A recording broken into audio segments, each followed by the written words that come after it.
नमस्कार दोस्तों, स्वागत है आपका ग्रीन टीवी में। मैं हूं साबिता ठाकुर और आप देख रहे हैं बातें खेती की। दोस्तों, आज की हमारी चर्चा का विषय है हल्दी की खेती। हल्दी के खास गुणों से अमूमन हर कोई परिचित होता है। भारतीय खाने की हल्दी के बिना कल्पना करना बहुत मुश्किल है। हल्दी का उपयोग पाचन तंत्र को सुधारने में, सूजन कम करने में और शरीर के शोधन में हजारों सालों से उपयोग किया जा रहा है। इसमें पाए जाने वाले तत्व करक्यूमोनाइड्स और वोलेटाइल तेल कैंसर रोग से लड़ने के लिए भी जाने जाते हैं। आइए जानते हैं अब इसकी खेती के बारे में विस्तार से शुक्ला जी से। शुक्ला जी, आपका हमारे स्टूडियो में बहुत बहुत स्वागत है। धन्यवाद आपको। सर, आज हम बात कर रहे हैं हल्दी की खेती के बारे में। तो सबसे पहले मैं आपसे जानना चाहूँगी, जो खेती में सबसे ज़्यादा ज़रूरी चीज़ होती है वो होती है भूमि। तो हल्दी की खेती करने के लिए कैसी भूमि का चुनाव किया जाए? देखिए, जब हम दूसरी फसलों की बात करते हैं तो कहते हैं कि अम्लीय या क्षारीय मृदा नहीं होनी चाहिए जी। लेकिन हल्दी के लिए सबसे बड़ी बात यह है कि हल्की से अगर अम्लीय भूमि है जी। तो उसमें बहुत अच्छी उपज होती है, पहली अच्छा। बात। दूसरे, बलुअर दोमट हो और मटियार हो। जी। हर किस्म की जमीन में हल्दी की खेती की जा सकती है। बस होना क्या चाहिए कि जल निकास अच्छा हो। बिल्कुल। अगर जल निकास अच्छा नहीं होता है तो कंदों के सड़ने का डर बना रहता है। इसलिए जल निकास होना बहुत आवश्यक है, क्योंकि बरसात में ही कंद जो है ये डेवलप करते हैं। बिल्कुल। तो इस बात का ध्यान रखें कि अगर अम्लीय भूमि है तो बहुत अच्छा है, जल निकास भी बहुत अच्छा होना चाहिए। जी। तो सर, आगे मैं आपसे जानना चाहूँगी कि हल्दी की खेती के लिए भूमि कैसी चाहिए, वो तो हमने जान लिया। अब मैं जानना चाहूँगी, जो किसान के लिए सबसे ज़्यादा ज़रूरी चीज़ है कि भूमि की तैयारी कैसे करें जिसमें उसको फसल लगानी है। देखिए, हल्दी जो है वो कंद वाली फसल है, तो हमको सबसे पहली जुताई जो है वो कम से कम 1 फीट गहरी जुताई करनी है। अब उसके लिए हमको चाहे मोल्डवोर हट से हम उसकी जुताई करें और चाहे पहली जुताई हम हैरो से करें। जी। मतलब 1 फीट गहरी जुताई हमको करनी है। अब जब हम जुताई करते हैं तो उसी समय हमें ये मालूम हो जाता है कि पर्याप्त मात्रा में नमी है कि नहीं है। जी। अब चूंकि कंद वाली फसल है तो इसके लिए जो है नाइट्रोजन की भी ज़्यादा आवश्यकता पड़ती है और ऑर्गेनिक मैटर की भी ज़्यादा आवश्यकता पड़ती है। तो ऐसी दशा में 200 क्विंटल पर हेक्टर गोबर की खाद या कंपोस्ट खाद खेत में मिला दें। जी। और खेत में मिलाने के बाद फिर अगर नमी नहीं है तो सिंचाई कर दें। जी।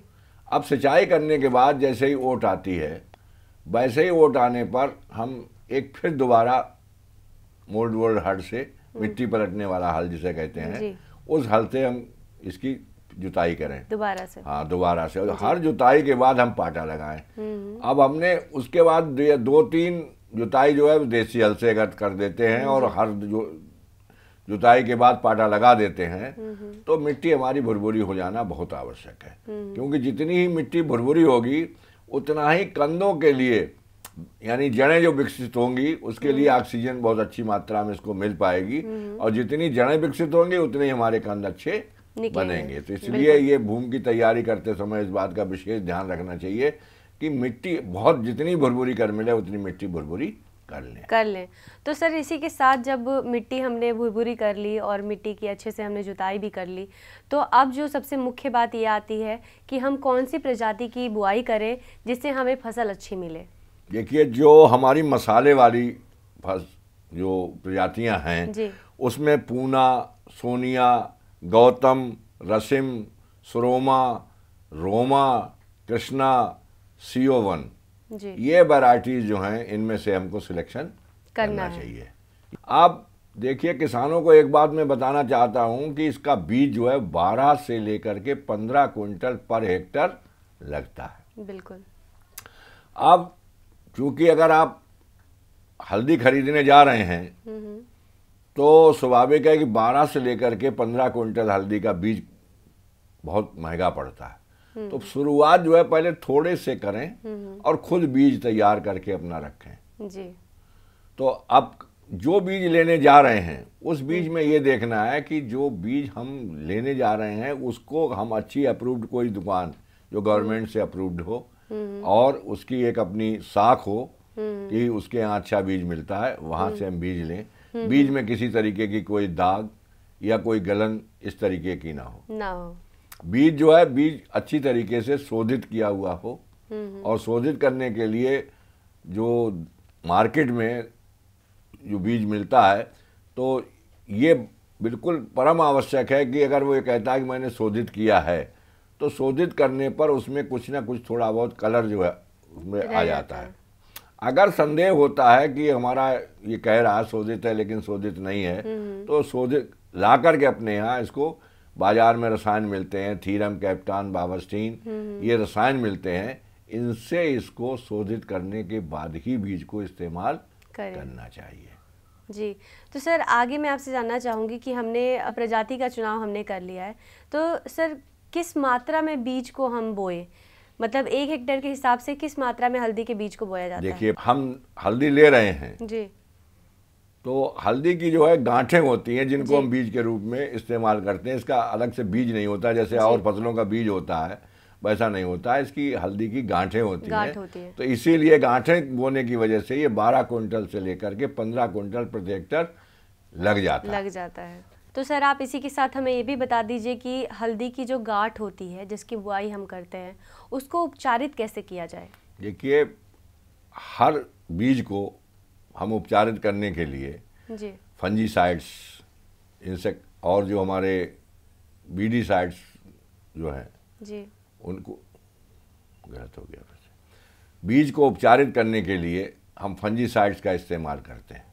और ये फंजीसाइड जो हैं पेस्टिसाइड के रूप में की जो दुकानें हैं, उनसे आप थीरम, कैप्टान, बावस्टीन के रूप में इनको आप मार्केट से ले सकते हैं। और उससे इसको उपचारित करने से आगे चल करके जो फफूंदी जनित रोग हैं उनका लगने की संभावना कम हो जाती है। इसलिए बीज को थीरम, कैप्टान या बावस्टीन से उपचारित करके ही बोना चाहिए।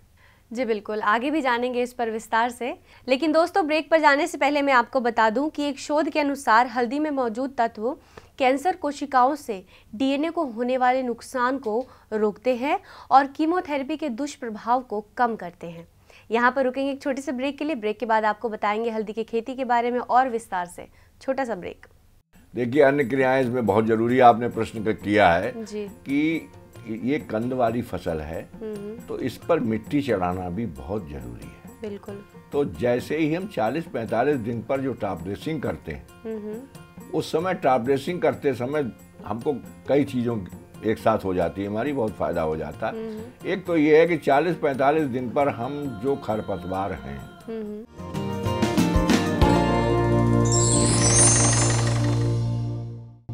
ब्रेक के बाद एक बार फिर से आप सभी का स्वागत है हमारे बेहद खास कार्यक्रम बातें खेती की में। दोस्तों, रोजाना हल्दी वाला दूध पीने से चेहरा चमकने लगता है।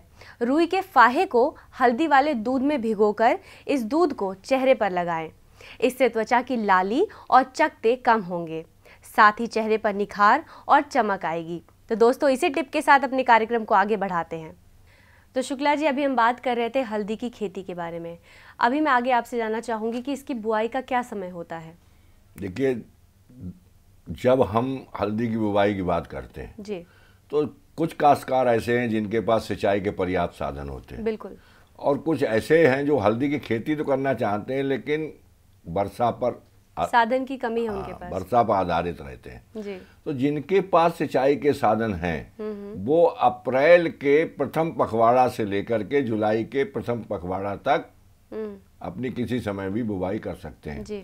लेकिन जिनके पास सिंचाई के साधन नहीं है तो वो जुलाई के प्रथम पखवाड़ा में जब बरसात हो जाती है तब हम अपनी बुवाई करेंगे। लेकिन उसके लिए बहुत आवश्यक है कि खेत पहले से ही तैयार करके रखना चाहिए ताकि बरसात होते ही हमारा देर न हो और हम तुरंत जो है उसकी बुवाई कर दें।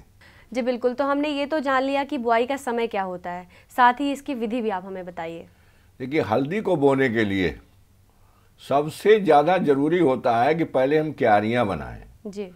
तो क्यारी में जो है 5 से 7 मीटर की लंबाई वाली और 2 से 3 मीटर चौड़ाई वाली क्यारियाँ बना लेते हैं। जी। और इन क्यारियों को बनाने के बाद फिर इन क्यारियों में पानी देने में बहुत हमको आसानी रहती है। बीच में हम इरिगेशन चैनल डालते हैं और क्यारियों के और से आसान से क्यारी से, क्योंकि ज़्यादा पानी लगाने की आवश्यकता नहीं है। जैसा हम पहले बता चुके हैं कि अगर पानी अधिक हो जाता है तो कंदों के सड़ने का डर रहता है, इसलिए ये क्यारियां बनाई जाती हैं जी। अब जब हमने क्यारियां बना ली हैं तो लाइन से लाइन की दूरी और पौधे से पौधे की दूरी, बिल्कुल, तो लाइन से लाइन की दूरी जो इसकी होती है वो 30 से लेकर के 35 सेंटीमीटर होना चाहिए जी। और पौधे से पौधे की दूरी जो है वो 20 से 25 सेंटीमीटर होना चाहिए। अब इस तरीके से हम लाइन में जब इसको हम बोते हैं इसको, तो विशेष ध्यान रखना है कि लाइन से लाइन और पौधे से पौधे की दूरी हमारी मेंटेन हो गई। लेकिन बोते समय इस बात का भी ध्यान रखना चाहिए कि हम कितनी गहराई पर बोएं। तो 4 से 5 सेंटीमीटर गहराई पर भी इसकी जो गांठ है उसको लगाना है जी। तो इस तरीके से अगर हम लगाएंगे 4 से 5 सेंटीमीटर गहराई, 30 से 35 सेंटीमीटर लाइन से लाइन की दूरी और 20 से 25 सेंटीमीटर पौधे से पौधे की दूरी, तो पौधा स्वस्थ रहेगा और अच्छे कंद बनेंगे। जी। तो सर आगे मैं आपसे जानना चाहूंगी कि इसमें कौन कौन से उर्वरकों का इस्तेमाल किया जाता है? देखिए, जैसा मैं पहले बता चुका कि भूमि की तैयारी करते समय चूंकि ये कंद की फसल है तो 200 से लेके 250 क्विंटल पर हेक्टेयर गोबर की खाद आपने मिला दी जी। अब उसके बाद जब हम बुवाई करने चलते हैं और जब क्यारियां बना लेते हैं तो क्यारियां बनाने के बाद हमें करना क्या है कि 100 किलो नाइट्रोजन, 80 किलो फास्फेट और 100 किलो पोटास जी, ये हमें आवश्यकता होती है पर हेक्टर। 1 हेक्टर के लिए ये खुराक पर्याप्त है जी। ये अच्छा। अब करना क्या है कि जितना हमने फास्फेट बताया और जितना पोटास है इसकी पूरी मात्रा हम ले लेते हैं जी। और जो नाइट्रोजन है उसकी आधी मात्रा हम ले लेते हैं, आधी मात्रा हम बचा के रख लेते हैं। अब इसको हम करते क्या है कि जो क्यारियां बन गई हैं उन क्यारियों में अच्छी तरीके से इसको मिट्टी में मिला देते हैं जी। और मिलाने के बाद फिर हम बुवाई करते हैं जी।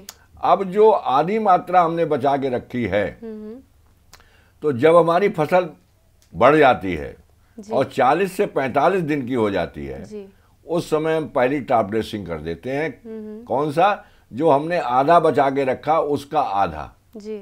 अब जो उसका आधा और बच गया, यानी जो आधा हमने पहले इस्तेमाल कर दिया था रोपाई के टाइम पर, बुवाई के टाइम पर, और आधे में का आधा हमने कर दिया 40 से 45 दिन पर, तो शेष जो बचा है वो 80 से 90 दिन पर हम इसको टॉप ड्रेसिंग कर देते हैं। तो इस तरीके से हम उर्वरकों का प्रयोग करते हैं।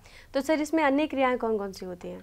देखिए, अन्य क्रियाएं इसमें बहुत जरूरी आपने प्रश्न किया है कि ये कंद वाली फसल है तो इस पर मिट्टी चढ़ाना भी बहुत जरूरी है। बिल्कुल। तो जैसे ही हम 40-45 दिन पर जो टॉप ड्रेसिंग करते हैं उस समय टॉप ड्रेसिंग करते समय हमको कई चीज़ों एक साथ हो जाती है, हमारी बहुत फायदा हो जाता है।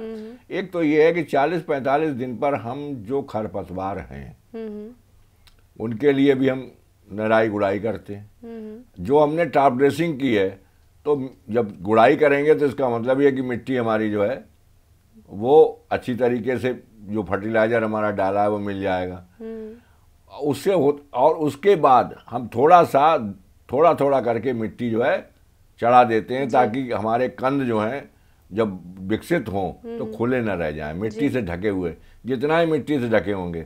दूसरी बात यह है कि पानी लगाने में क्या होता है कि नालियां बन जाती हैं, तो नाली में पानी लगाने से होता है कि जो हमने कूण बना दिया है, मिट्टी चढ़ा दी है जी, तो वो मिट्टी पूरी अच्छी तरीके से भीगती नहीं है बल्कि नमी को खींचती है। तो जितनी मिट्टी भुरभुरी रहेगी उसमें ऑक्सीजन इसको मिलेगी, कंदों को जल धारण क्षमता अच्छी बनी रहेगी, वायु का संचार अच्छा होने की वजह से कंदों को ज्यादा नुकसान नहीं होगा।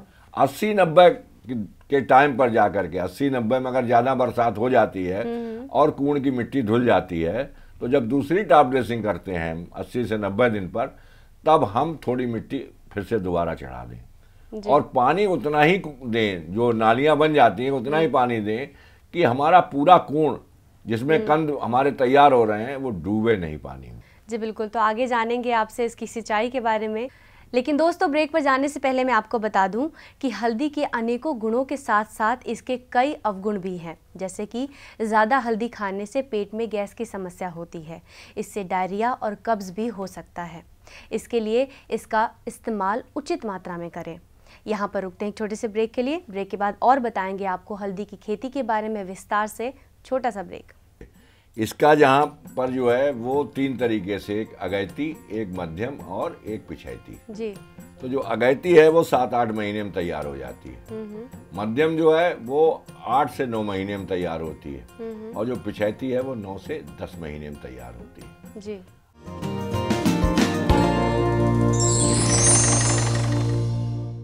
ब्रेक के बाद एक बार फिर से आप सभी का स्वागत है हमारे बेहद खास कार्यक्रम बातें खेती की में।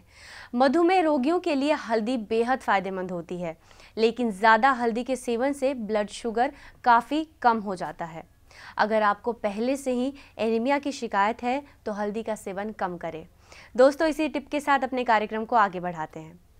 तो सर, ब्रेक पर जाने से पहले हम बात कर रहे थे हल्दी की खेती के बारे में। हमने इसकी बुआई, प्रजाति और बीज का चुनाव सब जान लिया। अब मैं आपसे जानना चाहूँगी कि इस फसल की सिंचाई कैसे की जाती है। हाँ, देखिए, पहले ही मैं बता चुका कि सिंचित अवस्था और असिंचित अवस्था, 2 अवस्थाओं में हल्दी की खेती की जाती है। और उसमें जो जिनके पास सिंचाई के साधन हैं वो अप्रैल में ही इसको बो देते हैं और अप्रैल में बोने का कारण यह है कि जल्दी उनको फसल मिल जाती है। तो अप्रैल, मई, जून जब तक बरसात नहीं होती है, ये गर्मी के पीक टाइम मौसम है कि जिसमें बहुत अधिक गर्मी पड़ती है। तो इसमें 4-5 दिन के अंतराल पर अगर बरसात नहीं होती है बीच में किसी तरीके से, तो 4-5 दिन के अंतराल पर इसमें जो आपको सिंचाई करनी पड़ती है। अब बरसात में जो लोग लगाते हैं तो उनके लिए यह है कि अगर बरसात हमारी लगातार हो रही है तो कोई भी पानी लगाने की आवश्यकता नहीं है। और जिन्होंने अप्रैल, मई, जून में भी लगाया उनको भी फिर बाद में कोई आवश्यकता नहीं है। अब बात आती है आकर के नवंबर, अक्टूबर और नवंबर में, क्योंकि 15 सितंबर तक बरसात की उम्मीद बनी रहती है। उसके बाद हमारा कंद बनना शुरू हो जाता है। तो उस समय जब कंद बनना शुरू हो जाता है तो उस समय नमी की हमारे पर्याप्त मात्रा इसमें होनी चाहिए। तो उस समय भी जो है 10-15 दिन के अंतराल पर एक सिंचाई हम करते रहें ताकि हमारी खेत में नमी, लेकिन सिंचाई में पानी अधिक ना हो। बिल्कुल। तो इसके बाद मैं आपसे जानना चाहूँगी इसके खरपतवार के बारे में, जो सबसे ज़्यादा अनावश्यक वस्तु है जो आप अपने आप से ही फसल में आ जाती है। हाँ, देखिए, बहुत अच्छी बात आप कह रही हैं, क्योंकि जो अनावश्यक हमारे पौधे उगते हैं वो हमारे मुख्य पौधा जिसको हम संजोए पड़े हैं कि इससे हमें उपज मिलेगी, पैसा मिलेगा, उसकी खुराक को वो खा लेंगे। खा जाते हैं। जब उसकी खुराक को खा लेंगे तो वो कमजोर हो जाएगा, उपज हमारी कम हो जाएगी। तो 2 तरीके हैं। एक तो ये है कि जैसे ही हमने हल्दी की बुवाई कर दी है उसके बाद हम पेंडामेथिलीन, एक रसायन आता है, 3.3 लीटर हम इसको ले लेते हैं और 800 से लेकर के 1000 लीटर पानी में घोल लेते हैं। और घोलने के बाद फिर जो हमने हल्दी बो रखी है उस हल्दी के ऊपर छिड़क देंगे। तो उस हल्दी के ऊपर छिड़कने से होगा क्या कि जो खरपतवार के हमारे बीज हैं वो नष्ट हो जाएंगे। लेकिन इस बात का विशेष ध्यान रखें कि हल्दी बोने के 36 घंटे के अंदर ही ये क्रिया कर लें, अन्यथा हल्दी का जो अंकुरण होगा वो हमारा प्रभावित होगा। अब जहां पर हम ये पेंडामेथिलीन इस्तेमाल नहीं करते हैं वहां पर हमको क्या है कि जैसे ही हल्दी का हमारा जमा हो जाता है और 2-3 पत्ती की हो जाती है, वैसे ही हम गुड़ाई खुरपी के द्वारा कर देते हैं। और खुरपी के द्वारा गुड़ाई करने के बाद इसमें थोड़ी सी हम मिट्टी भी चढ़ा देते हैं। तो इस तरीके से मिट्टी भी चढ़ जाती है और हमारे खरपतवार भी नष्ट हो जाते हैं। तो सर, इस फसल में कोई रोग भी लगते हैं या कोई कीट भी लगता है? देखिए, रोग तो इसमें ना के बराबर है। रोग में कोई ऐसी वो नहीं है, क्योंकि हमने पहले से ही बीज को उपचारित करके बोया है।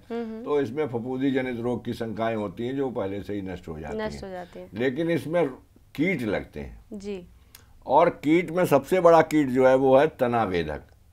ये जो तना है उसमें सूढ़ी होती है ये, और ये तने में चली जाती है, छेद कर देती है। हाँ, और तने में जाकर के भीतर छेद करके उसको खाना शुरू कर देती है। तो पौधा जो है, ऊपर का हिस्सा जो है वो नष्ट होने लगता है। तो धीरे धीरे हमारा पूरा ही पौधा नष्ट हो जाता है। तो इसके लिए हमें करना क्या है कि हम पहले ही बुवाई के टाइम पर एक दवा आती है फोरेट, ये 10 किलो प्रति हेक्टर 10G इसका जो है फोरेट 10G 10 किलो पर हेक्टर लेकर के, और जो हमने क्यारियां तैयार की हैं और जिस वक्त हम उसमें फर्टिलाइजर मिला रहे हैं उसी समय इस फोरेट को भी हम अच्छी तरीके से क्यारियों में मिला दें, ताकि फिर जो है ये इसमें ये पौधा जब इसको पोषक तत्वों को लेगा तो उसके साथ ये फोरेट को भी साथ मिलेगा और पौधा पूरा का पूरा जहरीला हो जाएगा, तो सूढ़ी की ताकत नहीं है जो उसके तने में जाकर के भीतर घुस सके, हाँ मर जाएगी। उसके बाद दूसरा आता है थ्रिप्स जी। थ्रिप्स ये चूसने वाला कीड़ा है, बिल्कुल। तो ये रस चूसता है और रस चूस करके धीरे धीरे पत्तियों को नष्ट करता है। तो इसके लिए एक दवा आती है मैलाथियान जी। मैलाथियान जो है ये आप 2 किलो लेकर के और 600 से 800 लीटर पानी में घोल करके और इसका छिड़काव करें, तो उससे जो है ये रस चूसने वाला कीड़ा जो है वो समाप्त हो जाएगा। उसके बाद फिर देखिए जो इस तरीके के हमारे कीड़े हैं ये, एक तना बेधक और दूसरा ये थ्रिप्स, यही विशेषकर जो है इसमें लगते हैं। हाँ, और इसमें ज्यादा कीड़ों की संभावना नहीं होती। तो सर रोग भी कम लगते हैं इसमें और कीट भी कम लगते हैं। तो ये मतलब जो ये फसल है ये काफ़ी अच्छी उपज भी हमें देती होगी। बहुत अच्छी उपज। तो सर आपसे मैं जानना चाहूँगी किसानों की सबसे ज़रूरी चीज़ और उनके लिए सबसे ज़्यादा इम्पॉर्टेंट चीज़ ये होती है कि उपज कैसी आ रही है फसल, क्योंकि कहीं ना कहीं मुनाफा उसी से जुड़ा होता है। हाँ। तो मैं जानना चाहूँगी कि इस फसल की उपज कैसी है। अब देखिए इसका जहाँ पर जो है वो 3 तरीके से, एक अगैती, एक मध्यम और एक पिछैती जी।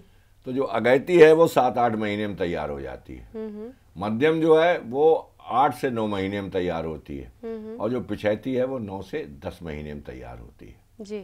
अब जब तैयार होने पर हमको ये मालूम कैसे होगा कि इसके कंद पूर्णतया बन चुके हैं, तो ऊपर से हल्दी सूखने लगती है, हल्दी का पौधा जो है वो सूखने लगता है, पीला पड़ने लगता है, तो हम समझ लेते हैं फसल तैयार हो गई कि हमारी फसल तैयार हो रहा। तो अब इसको हम करते क्या है, या तो हम कुदाली से जो जिसे कस्सी कहते हैं, कस्सी से खुदाई करके हम निकाल लेते हैं जी।